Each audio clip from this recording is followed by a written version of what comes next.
મિત્રો, આપ નિહાળી રહ્યા છો એસ લાઈવ ન્યૂઝ બુલેટિન। નજર નાખીએ અત્યાર સુધીના મુખ્ય સમાચારો ઉપર। અમદાવાદમાં કડાકા ભડાકા સાથે ધોધમાર વરસાદ, અનેક વિસ્તારોમાં જળબંબાકાર।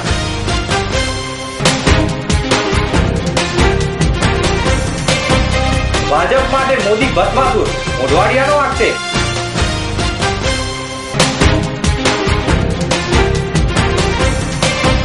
ટેલીવુડ સ્ટાર ઐશ્વર્યા સુખુજા બની અમદાવાદની મહેમાન।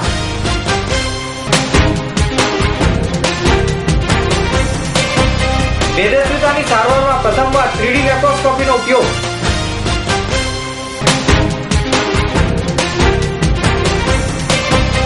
ફુકરે ફિલ્મમાં મિત્રતા અને દેશીપણાનો ટચ।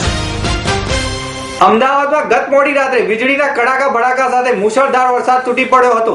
દિવસભર વરસાદી માહોલની અસર નહીવત જેવી હતી, પરંતુ રાત્રે અચાનક મેઘરાજાએ ગાજવીજ સાથે અને ભારે પવન સાથે વિધિવત પધરામણી કરી દેતા અમદાવાદીઓને અસહ્ય બફારામાંથી છુટકારો મળ્યો હતો। 1 કલાકમાં 2 ઇંચ જેટલો વરસાદ ખાબકતા અમદાવાદના મોટાભાગના વિસ્તારો પાણીમાં ગરકાવ થઈ ગયા હતા। મુશળધાર વરસાદથી લોકો ગેલમાં આવી ગયા હતા। અમદાવાદના એસજી હાઈવે, સીજે રોડ, આશ્રમ રોડ સહિત 132 ફૂટ રિંગ રોડ સહિત ટ્રાફિક જામની સમસ્યા સર્જાઈ હતી। તો સોલા બ્રિજ ઉપર દૂધના પાઉચ ભરેલી ટ્રેન પલટી ખાધી। સુભાષ બ્રિજ પાસે દિવાલ ધરાશયી થતા 7 વાહનોને નુકસાન પહોંચ્યું હતું, જ્યારે રાણી, નિર્ણયનગર, વાડજ જેવા વિસ્તારોમાં ઠેર ઠેર ભોવા પડી જતા કાર, ટ્રક જેવા વાહનો ફસાઈ જવા પામ્યા હતા, જેને કારણે ટ્રાફિક જામ જેવી પરિસ્થિતિનું સર્જન થયું હતું, જેના કારણે શહેરીજનોને પરેશાન થવું પડ્યું હતું। કેન્દ્રીય મંત્રી જયરામ રમેશે મોદીને ભસ્માસુર કહેતા વિવાદ છેડાઈ ગયો છે, જેમાં પ્રદેશ કોંગ્રેસ સમિતિના પ્રમુખ અર્જુન મોઢવાડિયાએ પણ પોતાની પ્રતિક્રિયા આપી હતી। જેમાં અર્જુન મોઢવાડિયાએ જણાવ્યું હતું કે મોદીજી ભાજપ માટે જ ભસ્માસુર છે। તેમણે ગુજરાતમાં ભાજપના તમામ દિગ્ગજો નેતાઓ કેશુભાઈ, કાશીરામ રાણા, હરેન પંડ્યા, સંજય જોશીને ભરકી ગયા છે। जयराम रमेश जी ने एक परिप्रेक्ष्य में उसको भस्मासुर कहा है, और ये शब्द प्रयोग भले रमेश जी ने आज किया है, लेकिन उसके पहले भारतीय जनता पार्टी के गुजरात के बड़े नेता उनके लिए कर चुके हैं। इतना ही नहीं, सुप्रीम कोर्ट ने तो ये कहा था कि जब गुजरात जल रहा था तब मॉडर्न डेज नीरोज और लुकिंग एल्सवेयर, तो ये तो उनके परिप्रेक्ष्य में उन्होंने कहा था। लेकिन आज के दिन में वो भस्मासुर अगर किसी के लिए है तो भारतीय जनता पार्टी के लिए। और उन्होंने गुजरात में जो भारतीय जनता पार्टी के जितने भी दिग्गज नेता थे उसको पार्टी से बाहर कर दिया। हरेन पंड्या की हत्या करवा दी।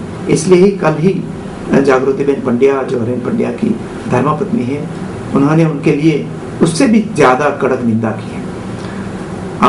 संजय जोशी को पार्टी से बाहर निकल दिया, और अभी अडवाणी जी बीजेपी और एनडीए के लिए वो भस्मासुर के रूप में आगे बढ़ रहे हैं। गुजरात में जनता के लिए भी जो योजनाएं गरीब लोगों के लिए थी वो सभी योजना बंद करके उन्होंने टाटा, अदानी और बड़े उद्योगपति के लिए अभी शुरू कर दी। तो ये गरीबों के लिए भस्मासुर बन रहे हैं। तो ये सब तो बीजेपी को देखना है। हम तो चाहते हैं कि मोदी जी ये बड़ा स्वप्न देखते रहें, और बीजेपी के लिए, एनडीए के लिए, अडवाणी जी के लिए जो आज वो कर रहे हैं वो आगे दिनों में करते रहें। वैसे मेरी शुभकामनाएं उनसे। આ ઉપરાંત ગુજરાતની પ્રજા માટે તેઓ ભસ્માસુર સમાન છે, કારણ કે ગુજરાતની પ્રજાને ભરમાવી મોટા ઉદ્યોગપતિઓને ફાયદો કરી આપે છે। તો બીજી તરફ હરેન પંડ્યા હત્યા કેસ બાબતે અર્જુન મોઢવાડિયાએ એવો આક્ષેપ કર્યો હતો કે મોદીજી હત્યાની રાજનીતિ રમી રહ્યા છે। ટેલીવુડ સ્ટાર ઐશ્વર્યા સુખજા અમદાવાદની મુલાકાતે આવી હતી। એક્ટિંગની વાત પર ફોકસ કરતા ઐશ્વર્યાએ જણાવ્યું કે ટીવી હોય કે ફિલ્મ રોલ પસંદ કરવો ખૂબ જ અઘરો છે। બોલિવૂડમાં તક મળે તો ચોક્કસ કામ કરવાનું ઐશ્વર્યાને हामी ભરી હતી। ઐશ્વર્યાએ જણાવ્યું, હું ક્યારેય 2 પ્રપોઝલ એક સાથે સ્વીકારીશ નહીં। ये बहुत बड़ी मिसकंसेप्शन होती है लोगों में कि आप चूज कर सकते हैं।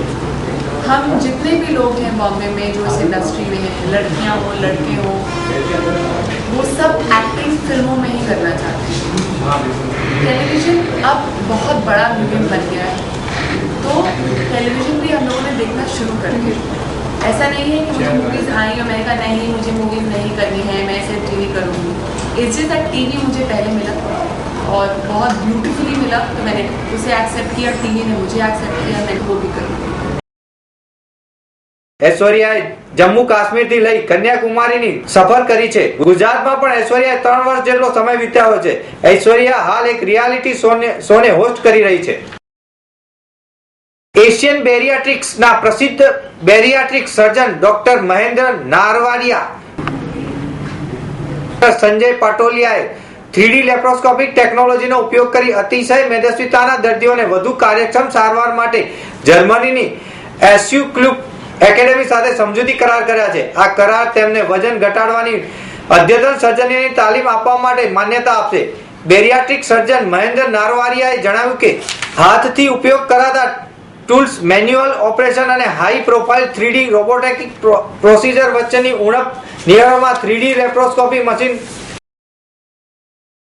આજે આખા ઇન્ડિયામાં એક એક્ઝામ્પલ અમે પ્રોડ્યુસ કર્યું છે કે ઇન્ડિયામાં સૌથી વધારે કામ કેમ અમદાવાદમાં થાય છે, because we 3 strong people are together, plus we can afford anything. આજે મારે આ 2 કરોડનો કેમેરા ઇન્વેસ્ટ કરવા માટે I don't have to think too much. આજે કોઈ પણ કોર્પોરેટ 2 કરોડ રૂપિયાનો કેમેરા ખરીદવા માટે 1000 રૂપિયા વિચારશે એનું રિટર્ન ક્યાંથી આવશે? અને ઇન્વેસ્ટમેન્ટનું રિટર્ન કેમ કે લોકો 2D થી બી સર્જરી કરી શકે છે, થોડો ટાઈમ વધારે લાગે તો હોસ્પિટલમાં ફાયદો જ છે. જેટલું લાંબુ ઓપરેશન થિયેટર ચાલે એટલા એ લોકો પૈસા વધારે મળે છે. પણ અમે ઊંધી રીતે જોઈએ છીએ કે અમે ટાઈમ ઓછું લાગે એ પેશન્ટ રિકવરી માટે ફાયદો છે. જે એનેસ્થેસિયા ટાઈમ 1.5 કલાકની જગ્યાએ તમે જો પોણા કલાકમાં કરી શકો, લગભગ અડધો ટાઈમ થઈ જાય, એનાથી વધારે પેશન્ટ અને સર્જન બંનેને કેટલો બધો ફાયદો છે. જે સર્જરી 8 કલાક ચાલતી હતી 4 કલાકમાં થઈ જાય તો સર્જનને બી થાક ન લાગે, તો he can do more precise surgery. અને એ બધા વિઝન સાથે અમે 3D લેપ્રોસ્કોપી લીધી, જે ઇન્ડિયામાં પહેલી વાર આપણે ત્યાં ઇન્સ્ટોલ થઈ અને અત્યાર સુધી લગભગ અમે 300ની આસપાસ ઓપરેશન પર કરી ચૂક્યા છે. અને એના પછી જ અમે આ પ્રેસ કોન્ફરન્સ રાખી છે કે તમને કહીએ કે અમે ટેકનોલોજીનો આખું એક્સપિરિયન્સ કરીને તમને કહીએ છીએ કે અમે આ ટેકનોલોજી ઇન્ડિયામાં અને અમદાવાદમાં લાવ્યા છે. આ ટેકનોલોજીના ઉપયોગથી દર્દીઓને સારામાં સારી ઉત્તમ સારવાર પ્રાપ્ત થશે. દેશમાં તેમજ ગુજરાતમાં આ ટેકનોલોજીનો ઉપયોગ કરનાર તેઓ પ્રથમ છે તેમ તેમણે જણાવ્યું હતું. મનજોત સિંહ, અલી ફુઝલ, વરુણ શર્મા અને રિયા ચડ્ડા અભિનીત ફિલ્મ ફુકરે બોલીવુડમાં યુવા પેઢીઓને ધ્યાનમાં રાખીને બનાવવામાં આવી છે. जब हमारा कॉलेज का पहला दिन होगा ना, दोनों भाई घोड़े में जाएंगे कॉलेज. तू सफेद घोड़े पे, मैं काले पे. भाई लड़कियां मर मिटेंगी हम दोनों पे.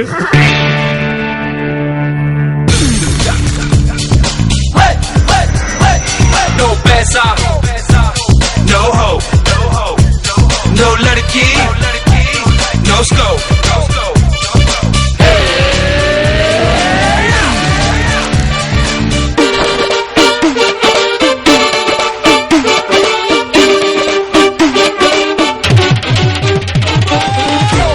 No लड़की, no hope, no future, no scope.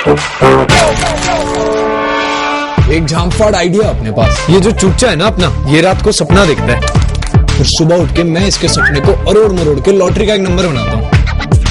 जब जब चूचा सपना देखता है तब तब लॉटरी लगती है. बस एक रकम लगाने वाले की जरूरत है. मैं किसी को जानता हूँ जो इस प्लान में इन्वेस्ट कर सकता है. दिल्ली दिल्ली दिल्ली, हाँ हूँ मैं दिल्ली. एक बात अपने कानों के पट खोल के सुन लो, जो मेरा पैसा डूबा तो मैं दुगना तेरे पिछवाड़े में हाथ डाल के निकाल लूंगी. भाई कहाँ फंसा दिया मुझे? क्या मेरी रेट लगा दी तुमने? तू आ भाई, जल्दी आ, एक कैंपा की बोतल भी लेते आई हो.